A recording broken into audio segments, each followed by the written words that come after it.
সরকারিভাবে যিখিনি ফেচিলিটি পাব লাগে ঠিকঠাক হৈ আছে বুলি আমাক জনাইছে। কিন্তু আগত BTC আমাৰ চৰকাৰ থকা সময়ত BTC অঞ্চলত যিমান কামটো আছে চবেই ভাল সুবিধা পাইছিল। কিন্তু এই সমগ্ৰ চৰকাৰৰ দিনত বিকলাংগ হিচাপে ডিচেবল হিচাপে যিখিনি ফেচিলিটি পাব লাগে গতিকে আমি যদি ভগৱানে বা ঈশ্বৰে বা আল্লাহে যদি মৰম কৰে 2025 যেতিয়া চৰকাৰ আহিব আমি কথা দিছোঁ যে ডিচেবল পাৰ্চন হিচাপে যিকোনো চৰকাৰী সুবিধা পাব লাগে ইয়াত আপোনালোকে চাকৰি ক্ষেত্ৰতে হওক যিকোনো ক্ষেত্ৰত ফেচিলিটি আছে কথা আছে সেই কথা হিচাপে ডিচেবল পাৰ্চনসকলে আমাৰ দিনত আমোদা পাইছোঁ আৰ দেখা গেছে যে খাম্পা বৰগোহাঁই বিজেপিত যাব বলে একটা চৰ্চা চলি আছে এই বিষয়ে কি বলবেন? খাম্পা বৰগোহাঁইয়ে খাম্পাই বিজেপি যাব বুলি ময়ো শুনি আছোঁ কত বাতৰি বা মোবাইলত বা ছ'চিয়েল মিডিয়াত। কিন্তু মই আজিলৈকে খাম্পা বিজেপি দলৰ কিবা টপিকবিলাকো মই দেখা নাই, সেইকাৰণে মই একো ক'ব নোৱাৰিম। দেখা গৈছে একালৰ আপোনালোকৰ ঘনিষ্ঠ অতীত থাকোঁ যে চন্দন ব্ৰহ্ম খাম্পা বৰগোহাঁই তেওঁলোকে BBF পেৰি আছে। মই কৈছোঁ খাম্পা আজি দিনলৈকে হয় শুনি আছে এনেকুৱা যাব যোৱা নাই যে আজিলৈকে। যদি গুচি যায় আপোনালোকৰ কিবা অসুবিধা বা প্ৰভাৱ পৰিব নেকি? যদি গুচি যায় কি হ'ব এইবিলাক সুধিব নালাগে। Sir Ranjan Daimary BTC chief হ'ব বুলি বিজেপিৰ পৰা গোপন সূত্ৰৰ পৰা মানে প্ৰকাশ কৰিছে। এইটো ৰঞ্জন দৈমাৰী চিফ হয় না কোনোবা চিফ হয় না কোন চিফ হয় 2025 ইলেকশ্যনত দেখা যাব।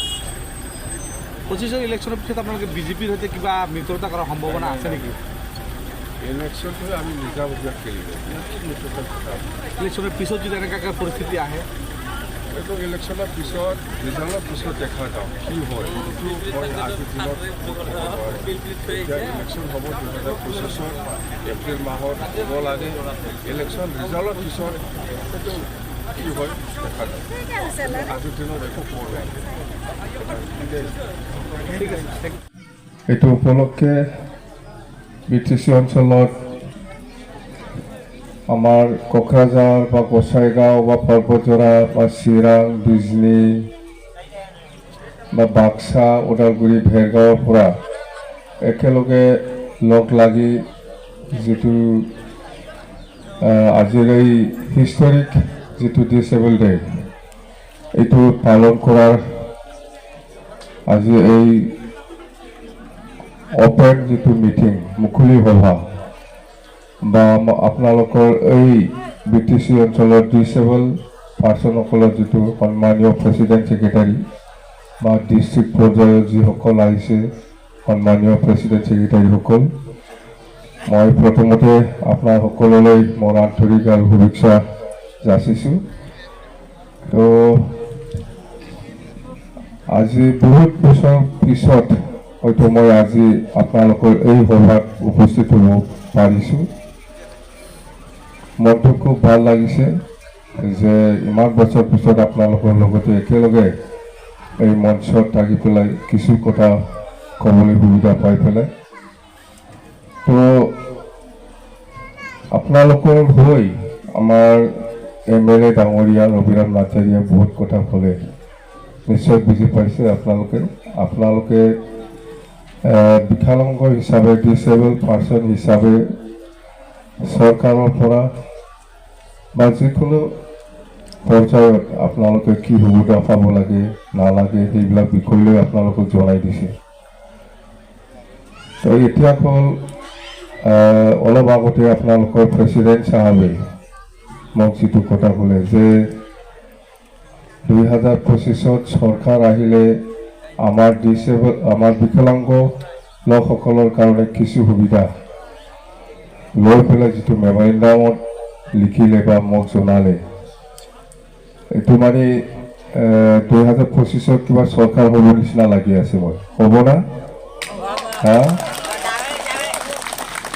BPF দলৰ চৰকাৰ হ'ব না? আপোনালোকে বিশ্বাস আছে না? হ'ব না? হ'ব তাৰমানে 2025 যেন চৰকাৰেই হ'ব, সেইকাৰণে আপোনালোকৰ যিখিনি সুযোগ সুবিধা পাব লাগে এই বিষয়লৈ আমাক জনাইছে। তো আজি ভাৰত চৰকাৰ বা অসম চৰকাৰে আপোনালোকৰ কাৰণে যিখিনি আঁচনি দি আছে, নিশ্চয় আপোনালোকে সাফিচিয়েণ্ট নহয় বুলি আৰু কিছু ক্ষেত্ৰত পিছ পৰি আছে বুলি আপোনালোকে জনাইছে। সঁচাকৈ যদি চৰকাৰ আহে BTC BPF দলে যদি চৰকাৰ আহিব পাৰে, যদি আহে তেতিয়াহ'লে মই আপোনালোকৰ অকল BTC নহয়, এণ্টায়াৰ আসামৰ গোটেই অসমৰ বিকলাংগসকলে যেনেকুৱা পিছ পৰি আছে চাকৰি ক্ষেত্ৰত হওক বা যিকোনো চৰকাৰৰ আঁচনিৰ ক্ষেত্ৰত আপোনালোকৰ হৈ মই অসম চৰকাৰৰ লগত মই কথা পাতিম আৰু আপোনালোকক লৈয়ে লিডাৰসকলক লৈয়ে মই অসম চৰকাৰৰ লগত কথা পাতিম আৰু মই যিমান পাৰে মই সহায় কৰিম। আপোনালোকৰ যিটো আশা আপোনালোকে যিটো বিচাৰিছে সেইটো ফুলফিল কৰিবৰ কাৰণে মই চেষ্টা কৰিম আৰু যদি চৰকাৰত আহে মই নিশ্চয় পাৰিম বুলি মোৰ এটা আত্মবিশ্বাস আছে। নিশ্চয় আজিৰ দিনত বিজেপিৰ চৰকাৰ চলাই আছে, BTC BPF দলৰ চৰকাৰ আহিলে মই অসম চৰকাৰৰ মুখ্যমন্ত্ৰী ডক্টৰ হিমন্ত বিশ্ব শৰ্মা ডাঙৰীয়াৰ লগত আপোনালোকৰ যিমান সমস্যা আছে সেইটো লৈ মই আলোচনা কৰিম। অকল BTCৰ ক্ষেত্ৰত নহয়, মই এণ্টায়াৰ আসামৰ গোটেই বিকলাংগসকলক সমস্যাটো লৈ পেলাই মই আলোচনা কৰিম। হ'ব না? চৰকাৰত আহিব লাগিব। ময়ো এটা বিশ্বাস 2025 নিশ্চয় BPF দলৰ চৰকাৰ আহিব, মোৰ এটা আত্মবিশ্বাস। আপোনালোকেও নিশ্চয় এইটো মনতে আছে, মানে যিহেতু আপোনালোকৰ মানে আহিব নিচিনা এটা আপোনালোকৰ বিশ্বাস আছে, মোৰো এটা বিশ্বাস আছে। নিশ্চয় ভগৱানে, আল্লাহে, ঈশ্বৰে নিশ্চয় আমাক সহায় কৰিব। তো আপোনালোকে এনে এণ্টায়াৰ গোটেই BTCত আপোনালোকৰ ডিচেবল হিচাপে এনে যিটো ছাৰ্ভে ইয়াত মানে 50-60 হাজাৰ মান হ'ব বুলি অনুমান কৰিছে।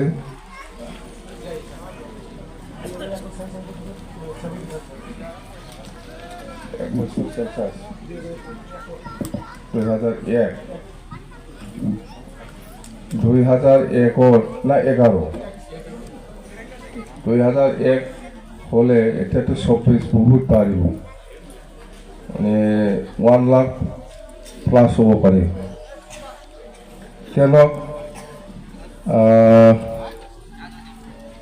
আমিও চৰকাৰ অহাৰ পিছত আপোনালোকৰ কাৰণে যেহেতু আপোনালোকে গভৰ্ণমেণ্ট অফ আসামৰ পৰা বা গভৰ্ণমেণ্ট অফ ইণ্ডিয়াৰ পৰা 1250 rupees মানে 1250 পেঞ্চন পাই বুলি কৈ আছে। ৰেগুলাৰটো না, এইটো চবেই পাইতো না, আপোনালোকে 1250 টকা হয় না?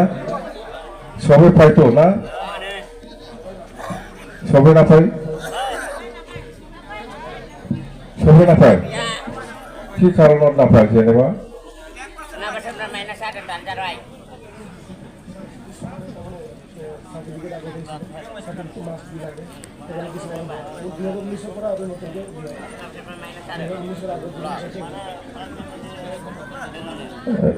সাৰ্টিফিকেটটো অফিচৰ পৰা ল'লে হয় না?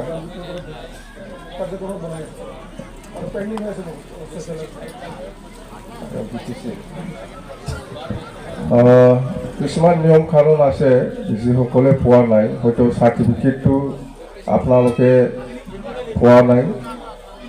আমি চৰকাৰ আহক, চৰকাৰ বেছি দিন নাই, চৰকাৰ আহিলে আপোনালোকৰ যিটো ডিচেবলৰ পাৰ্চনৰ যিখিনি চাৰ্টিফিকেট পাব লাগে সেইখিনি আমি ৰেগুলাৰ কৰি দিম। চাৰ্টিফিকেট দেখাব পৰা নাই, কোনোবা চাৰ্টিফিকেট নাই বুলি কৈছে, সেইটো আমি ৰেগুলাৰাইজ কৰিম। চাৰ্টিফিকেটটো থাকিলে চবেই পাব। তো 1200 চামথিংটো মই ভাবিছোঁ 12,500 টকা যদি 2000 হ'ব লাগে, তেতিয়াহ'লে 750 টকা বঢ়াইলে 2000 হৈ যাব, হয় না নহয়? 750 টকা বঢ়ালে 2000 হৈ যাব।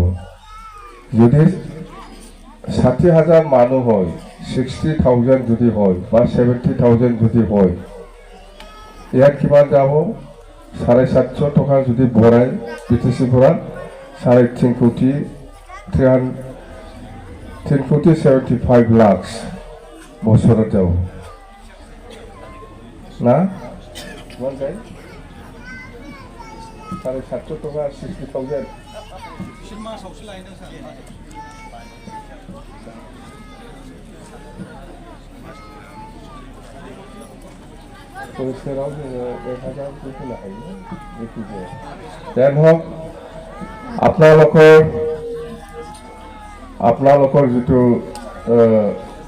আপোনালোকৰ যিটো ডিমাণ্ড যিখিনি লিখিছে, আপোনালোকে যে বা চাকৰি ক্ষেত্ৰতে হওক বা যিকোনো ক্ষেত্ৰতে হওক চৰকাৰীভাৱে যিখিনি আঁচনি পাব লাগে, আপোনালোকে ইয়াত ডিফাৰেণ্ট হ'ব নালাগে। ইয়াৰ ক্ষেত্ৰত মই BTC গভৰ্ণমেণ্ট হৈ পেলাই আপোনালোকক যিখিনি সহায় কৰিব লাগে মই সহায় কৰিম।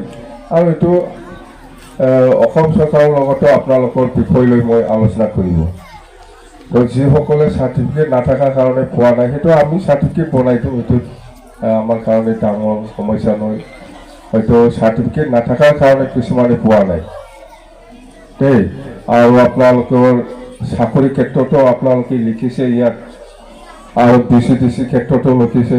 এইবিলাক আমি চৰকাৰ আহক, আপোনালোকৰ যেনিবা প্ৰত্যেকটা BCTCত একজন হ'লেও মেম্বাৰ হেণ্ডিকেপৰ পৰা বা TCLCCত একজন হ'লেও মেম্বাৰ বা ক'ৰবাৰ চেয়াৰমেন, সেইটো আমি BCTC চাই পেলাই আমাৰ কোটা আছে, ওমেনৰ কোটা আছে বা ছ'চিয়েল ৱাৰ্কাৰৰ কোটা আছে বা হেণ্ডিকেপৰো এনেকুৱা কোটা থাকিব, সেইটো আমি ফিল আপ কৰি দিম, এইটো প্ৰব্লেম নহ'ব দেই।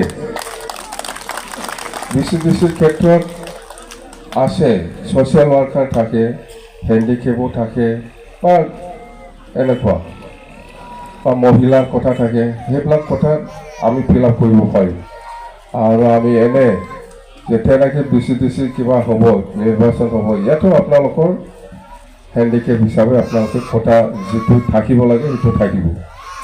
চৰকাৰ আহক, চৰকাৰ আহিলে আপোনালোকে যিখিনি মেমৰেণ্ডামত লিখি পেলাই দিছে, সেইটো আমি সহায় কৰিম, একো প্ৰব্লেম নহ'ব। আৰু আপোনালোকে ভুল কৰিব নালাগে, একেলগে থাকক।